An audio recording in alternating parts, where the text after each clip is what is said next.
I'm gonna get so many followers.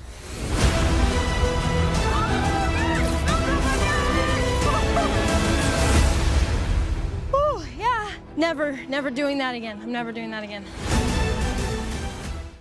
Hi everyone, it's Charlie. This is going to be my Spider-Man Far From Home post-credit scene and video for the ending. There's so many big things that they set up. There are 2 post-credit scenes. Hopefully you've had a chance to see the movie. If you're brand new to the channel, we're still doing that IMAX ticket giveaway. All you have to do to enter is be a subscriber and leave a Spider-Man comment on the video. If for some reason you have not seen the movie yet, careful for spoilers. There will be rampant spoilers because we'll be talking about the end of the movie and all the post-credits. So starting at the end of the movie, Spider-Man manages to get back his Spidey sense, which Aunt May affectionately names the Peter Tingle earlier in the movie. It turns into a big joke. So using his Spidey sense, he's able to defeat Mysterio's very real illusions that they're creating with a combination of Iron Man's BAR-effing technology, which we learned earlier Mysterio himself created when he was still working for Tony Stark. He's a former Stark Tech employee that got fired. He combined that technology with weaponized drones created by the scientist from Iron Man 1 in a big callback. He was the person that got yelled at by Obadiah Stane for being incompetent. Tony Stark was able to build this in a cave with a box of scraps. So quick Mysterio explainer, just like in the comics, he was lying about everything and he's the master of illusion, but the way they create the illusions is just a little bit different. When Quentin Beck was still working for Tony Stark, his life's work was what became the BAR-effing technology. Tony fired him after he lost his shit during a Captain America Civil War flashback to the scene where he's talking to his parents as a child using the technology. So Mysterio feels like he trashed his life work, and that's what his big vendetta is. My life's work, and he names it BARF. He gathers a team of other people from Stark Industries that were either fired or people that hated Tony Stark, and they create what becomes Mysterio's big plan during the movie. The whole MacGuffin of the movie was the Edith glasses, which are sort of a backdoor to all of Iron Man's weaponry and technology all over the world. So when Spider-Man is about to take the glasses back, Mysterio says that he has contingency plans because he senses that Peter is going to defeat him. Peter seemingly watches him die with his own eyes, thinking that it's real because his Spidey sense doesn't go off, and the Edith AI system tells him that there are no active illusions. But Mysterio does 2 things as part of his contingency plans. He, 1, records and edits special footage of their fight to make it look like Spider-Man was the villain the whole time. And 2, secretly, I think the idea is that Mysterio used practical effects, not illusions, to fake his death, sleight of hand to trick Spider-Man's Spidey sense, and so that no illusions would be detected. But the movie doesn't answer that question, so if Quentin Beck is still alive out there, we won't find out till a future movie, but I think the idea is that he is, and he would return for Sinister Six action in a later film. But then Spider-Man and MJ go back to New York City with everyone. He confronts Aunt May and Happy about their relationship. They're kind of a thing during the movie. They play it for comedy, like they just say, well, we're friends with benefits, we'll see where it goes. He takes MJ web-slinging through New York City. They have a funny scene of her just freaking out. Oh, we're never going to do that again. Totally crazy. But then as he's getting ready to leave, a news broadcast starts about their final fight, and they air the fake footage making Spider-Man look like a villain. This is the first mid-credit scene. It's very important, not quite as big as the second post-credit scene for Marvel Phase 4 stuff, but this definitely teases something that's going to be happening during Marvel Phase 4. During the footage, Mysterio looks into camera, and obviously he's faking everything, saying, Spider-Man attacked me for no reason. He says that he's the only one who's going to succeed Iron Man, all of this belongs to him, and it makes it look like Spider-Man orders this giant drone attack. If you're a big fan of Tobey Maguire era, you're going to love this next part too, because then it was revealed that J. Jonah Jameson of the DailyBugle.net is the person who screened the video and gave it to the news service. And it's J.K. Simmons back doing J. Jonah Jameson in the MCU.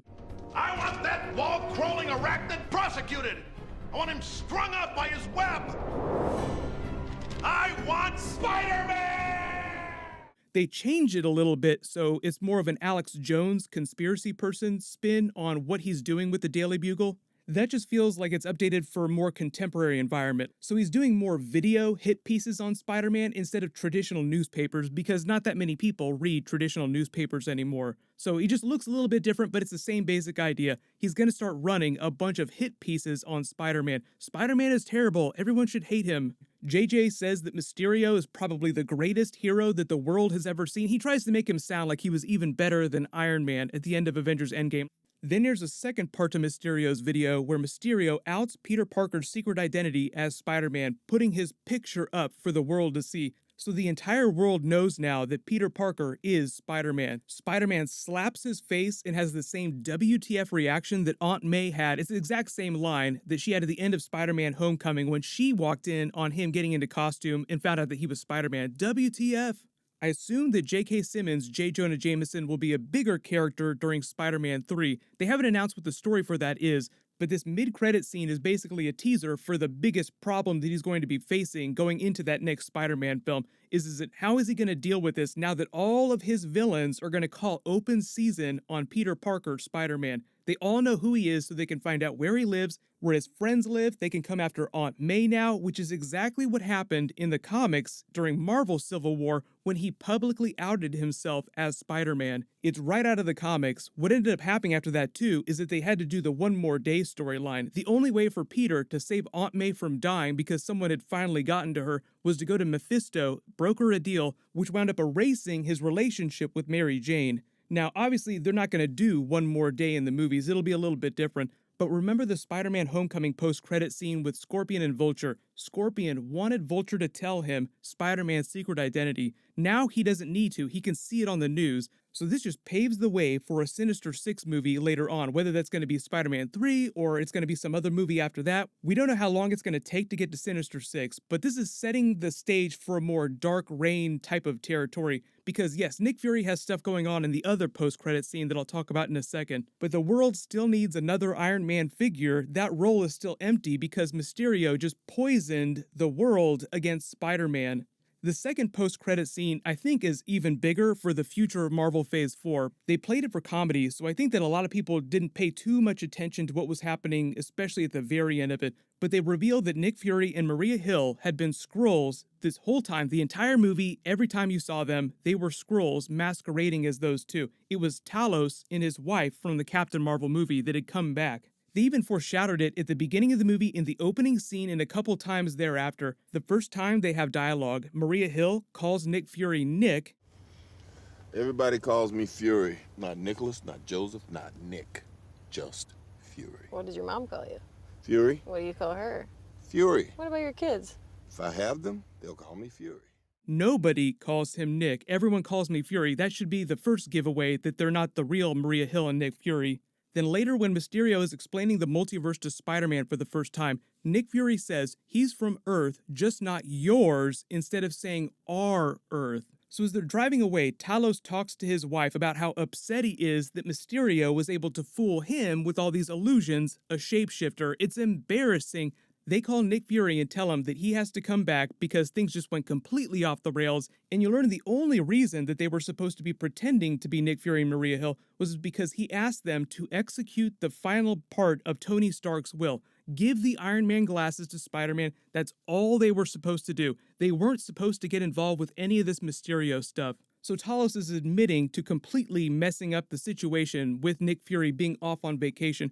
They reveal that he's on a beach, but the beach is actually an illusion itself, just another wink at the whole Mysterio plot with the illusions. And he's been taking a short vacation break on a giant space station in orbit that looks like the Sword station from the comics, as if they're teasing Sword for Marvel Phase 4. Another indicator that this is actually the Sword space station from the comics, he yells at everyone as if he's in charge, tells them to get back to work, and who's seen my shoes? Because he's walking around without shoes on.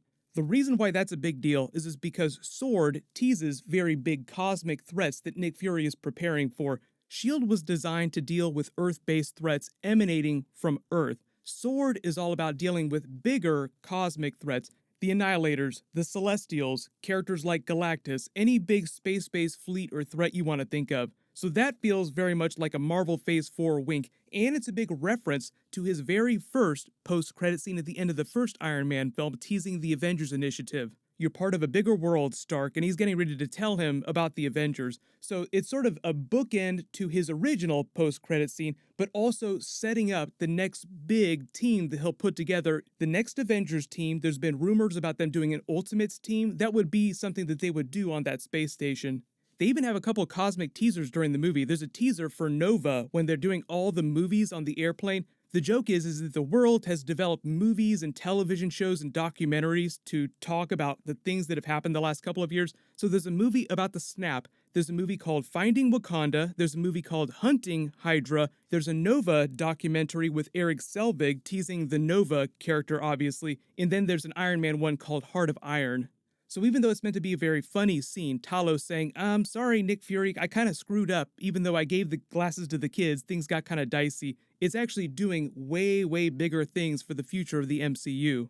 I know you have 1,000 other questions about Norman Osborn, Sinister Six, Green Goblin, all the other big Spider-Man villains that they might do within the Spider-Man films, and then all the other big Marvel Phase 4 stuff that they teased during the movie. So there'll be a bunch more Easter egg videos this week. If there's any really big questions that you want me to make videos for, just let me know in the comments. But congratulations to Ab Gamers, you're the giveaway winner for my last big Marvel video. Please email me on the About page of my channel so I can get your details. Click here for that brand new Avengers Endgame post-credit scene from the re-release, and click here for that brand new Shazam Black Adam deleted scene. Thank you so much for watching. Everybody stay awesome. I'll see you guys tonight.